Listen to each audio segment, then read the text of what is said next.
못 쫓아가서.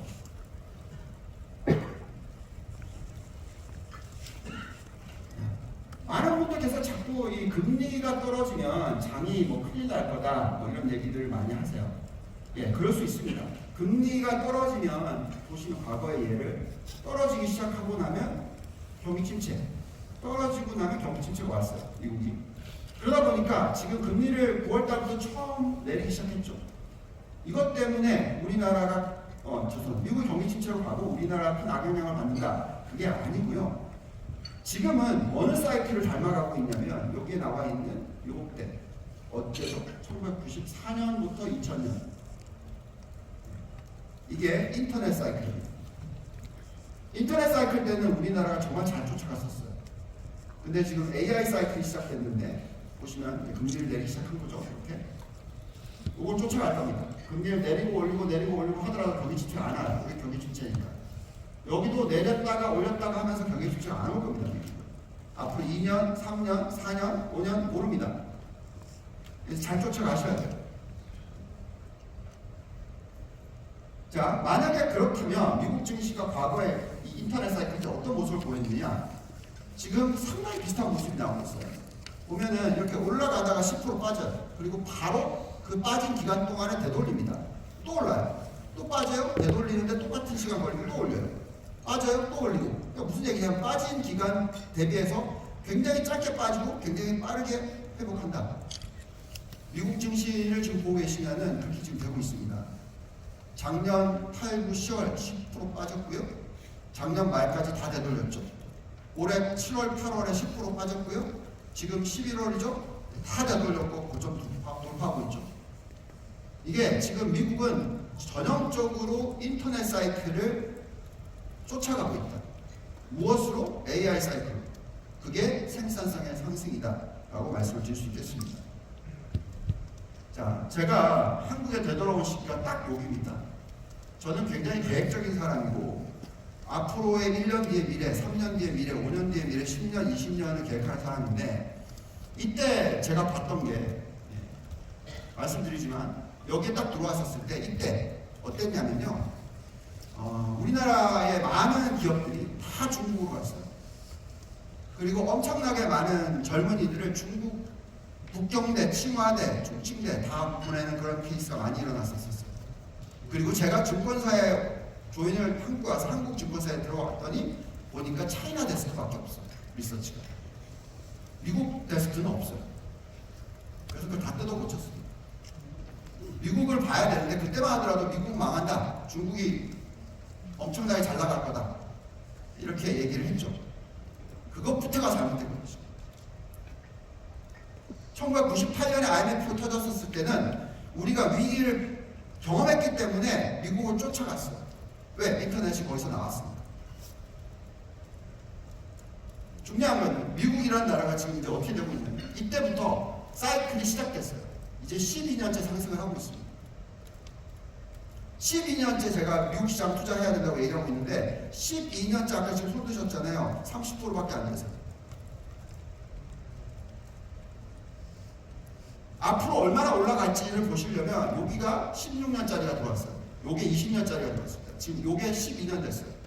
그럼 최소 앞으로 4년이란 말이죠. 근데 그 4년이 뭐랑 연결되어 있냐? AI 사이클과 연결되어 있다.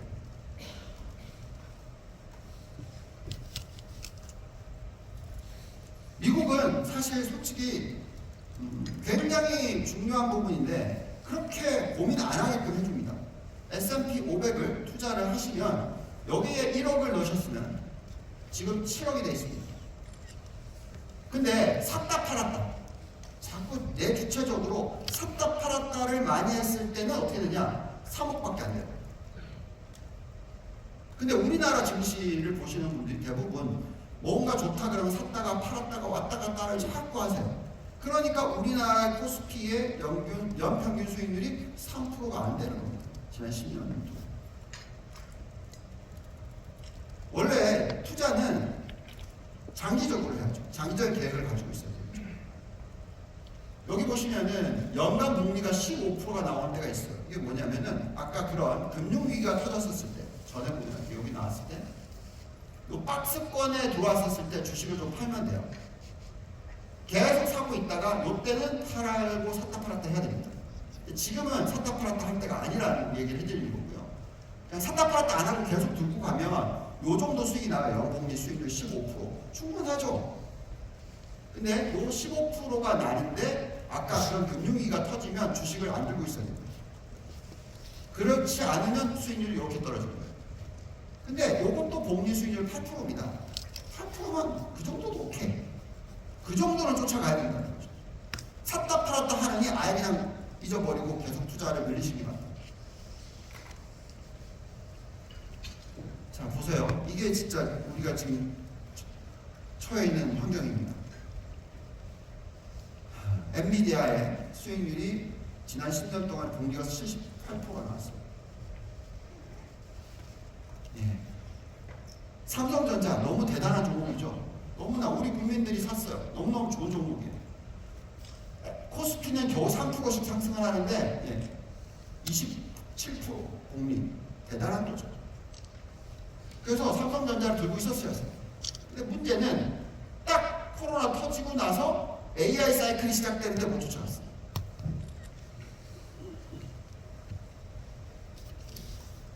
이제부터 한 10몇 분 남았는데 AI의 중요성에 대해서 좀 얘기를 하겠습니다. 그리고 우리나라가 어쩔 수 없이 쫓아가기 어렵다라는 부분을 얘기를 할게요. 자, 미국이 지금 시가총액의 전 세계 GDP 얼마냐면 46%입니다. 근데 제가 뭐라고 얘기하고 있죠? 저기 미국에 대한 투자를 75% 하셔야 돼요. 그렇다고 해서 한국 투자를 안 하느냐는 아닙니다. 근데 우리는 이제 글로벌화 됐잖아요. 글로벌화 된 사람의 입장에서 우리나라의 시가총액은 전 세계 시가총액의 2%가 안 돼요. 그럼 여기서 제가 뭐라고 돼 있죠? 7% 투자를 하자. 이미 벌써 2배, 3배 많이 투자하는 겁니다. 개념을 바꾸셔야 돼요. 한국 주식 투자를 100% 하고 있으면 안 된다는 거죠. 왜 미국이 75%까지 갈 수 있냐면 소련이랑 계속 경쟁을 하다가 소련이 망했어요. 그러고 나서 70년대 후반에 미국의 시가총액이 전 세계 시가총액의 거의 65%를 넘었은 적이 있어요. 과거에 그런 예가 있단 말이죠. 지금 계속 중국이랑 막 이러고 있죠. 제 판단에는 중국이 망할 확률이 중국이 미국의 패권을 뺏어갈 확률 대비해서 훨씬 높다는 거예요. 그래서 미국 투자를 75% 하셔야 됩니다. 그리고 나머지 국가들 왜 제가 이렇게 일본, 한국, 대만, 베트남, 인도 올려놨냐면 미국의 AI 사이클을 그나마 쫓아가는 국가들입니다. 자, 이제 이 숫자를 보면서 얘기를 해볼게요. 보십시오. 이게 인터넷 사이클이 들어왔었을 때요. 저 숫자가 뭔가요? 인터넷의 도입률입니다. 1980년대 후반, 90년대 초반에 인터넷이 나왔고요. 이제 도입이 빠르게 진행되면서 95년부터 2000년까지 엄청 빠르게 도입됐어요. 왜? 인프라 투자가 엄청나게 들어갔습니다. 밀레니엄 시대 전에 막 투자가 일어납니다. 그러면서 미국의 인터넷 침투율이 14%이던 게 46%까지, 거의 절반까지. 2명 중에 1명이 인터넷을 쓰는 시대가 왔어요. 이때 우리나라 통계를 내보면요, 미국보다 더 빨라요. 거의 적대가 60%가 넘었습니다. 왜 그랬을까요? 우리나라는 짝다리가 작아. 까는데 돈이 덜 들어. 바로바로 터져. 그러니까 미국만 쫓아갔으면 자연스럽게 인터넷이 깔렸단 말이죠. 근데 문제는 뭘까요? 이제 이걸 보시면 이제 문제가 뭔지가 나옵니다. 똑같은 기간에 여기 보시면 95년도에 전 세계의 인터넷 침투율은 꼴랑 0.4%, 2000년도는 얼마예요? 꼴랑 6%. 차이 많이 나잖아요. 계신 분들 중에서 챗GPT 쓰시는 분 손 들어주세요. 그래도 맞네요. 절반 정도 되는 거 아니에요? 그럼 이제 다시 바꿔서 챗GPT를 하루에 1시간 이상 쓰시는 분 손 들어주세요. 자, 요겁니다. 미국에서 미 연준이 그 설베를 했어요. 똑같은 질문을 했을 때 40%가 손을 들고 있어요. 그러니까 왜 이게 중요하냐면 옛날에는 우리가 운이 좋아서 땅덩어리가 좁아서 인터넷을 빨리 깔 수가 있었어요. 근데 이제 미국은 이제 그걸 다 깔았단 말이죠. 이번에 AI 사이클은 땅덩어리가 크고 작고 필요가 없어. 왜? 일론 머스크가 위에 쏘아버려. 그죠? 그리고 또 뭐 하고 있죠? 데이터 센터를 다 어디에 빌드업하고 있죠? 미국에다 하고 있어요. 80%, 90%를. 그럼 우리는 어떻게 돼야 되냐면 이걸 가서 사가지고 와요. 그러니까 그걸 하는 회사를 이미 투자를 하셨어요. 뭐 지금.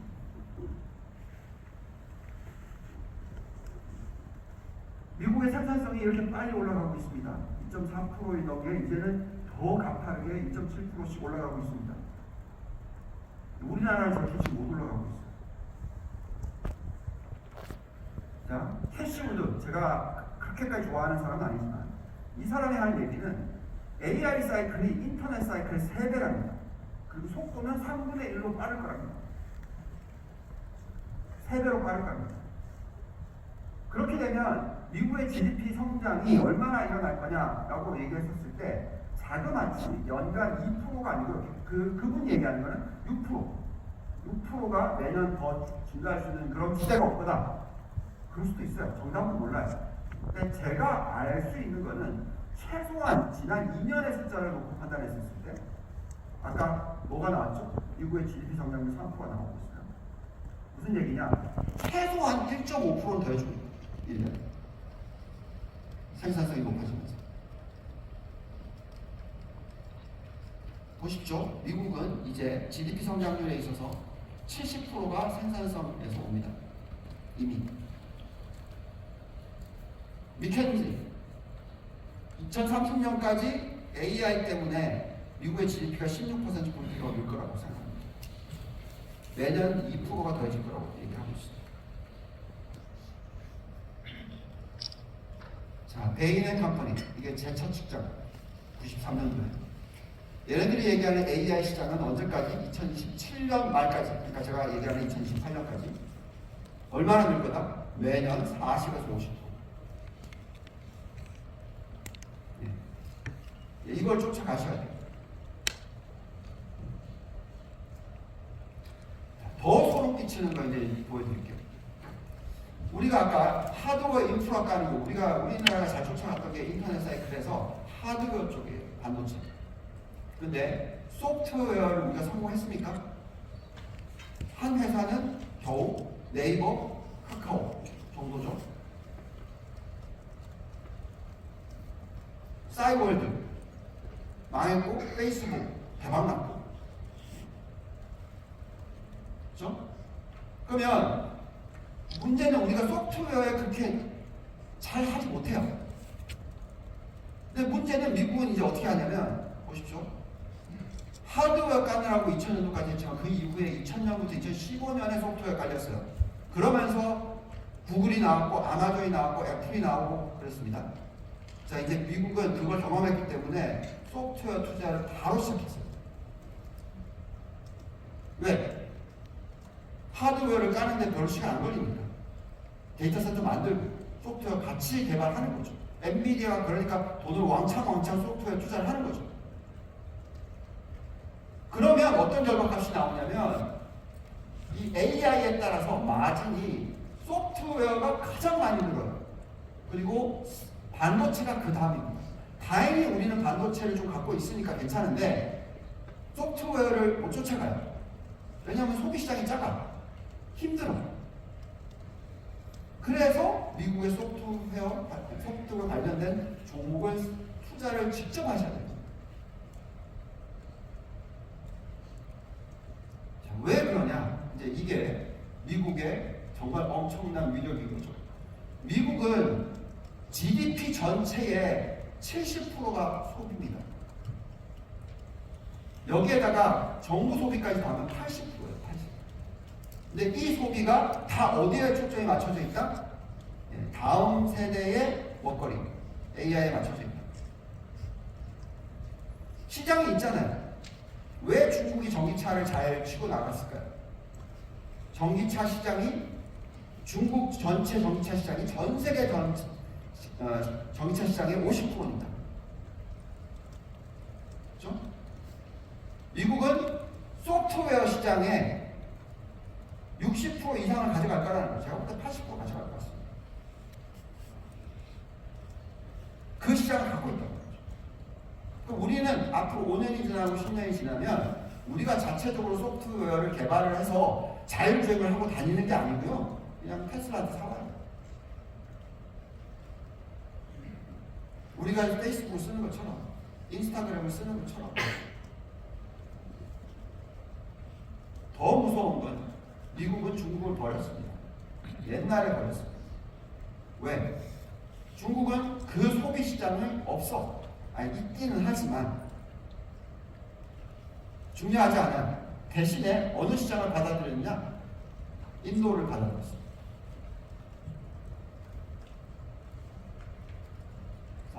시간이 얼마 안 남아서 왕창 이제 중국으로 바로 갈게요. 저는 제가 2011년에 북경에 들어가서 중국을 분석을 했어요. 그때 조지 소로스 여러분들이 뭐라고 했냐면 중국이 망한다 그랬어요. 그림자 분들이. 2011년입니다. 그때 제가 분석했을 때는 망할 리가 없다라고 얘기했어요. 지금 벌써 10몇 년이 지났죠? 한 14년 지났나? 저는 중국이 앞으로 2년 내지 5년 안에 엄청나게 큰 위기가 올 거라고 생각합니다. 그 이유는 이것 때문에. 왜? 가계부채 비율이 보시면 가처분 소득 대비해서 얼마가 있죠? 130%. 미국이 제가 터진 걸 걱정하면서 제가 시티그룹의 주식을 팔았었을 때 얼마였냐면 140%가 안 됐어요. 그러면 중국이 터질 확률이 높습니까? 안 높습니까? 높겠죠? 여기에 우리나라의 가처분 소득 대비해서 부채 비율은 얼마일까요? 가계부채 비율이 203%입니다. 근데 우리가 지금 열심히 하고 있는 게 뭘까요? 부동산 투자. 인구 줄어. 소득 안 늘어.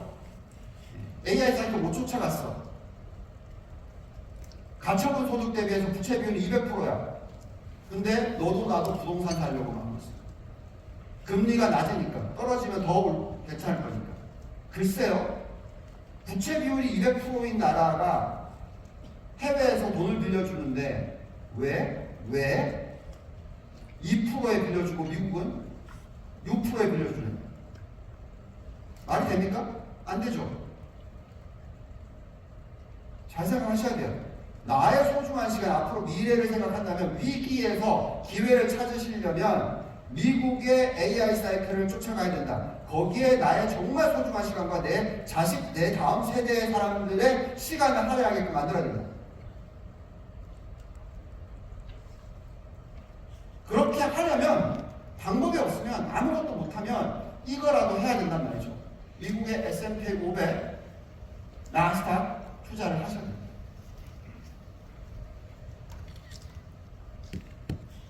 이걸 하시면 제가 볼 때는 그나마 소프트웨어 시장이 커질 때 미국과의 관계가 좋기 때문에 그것을 좀 더 싸게 사올 수 있고, 그래서 현대차가 자율주행을 할 수 있을 거고 미래를 만들어 갈 수 있을 거라는 생각이 드는 거죠. 꼭 이것만은 앞으로 5년 동안 하시기를 진심으로 바랍니다. 감사합니다.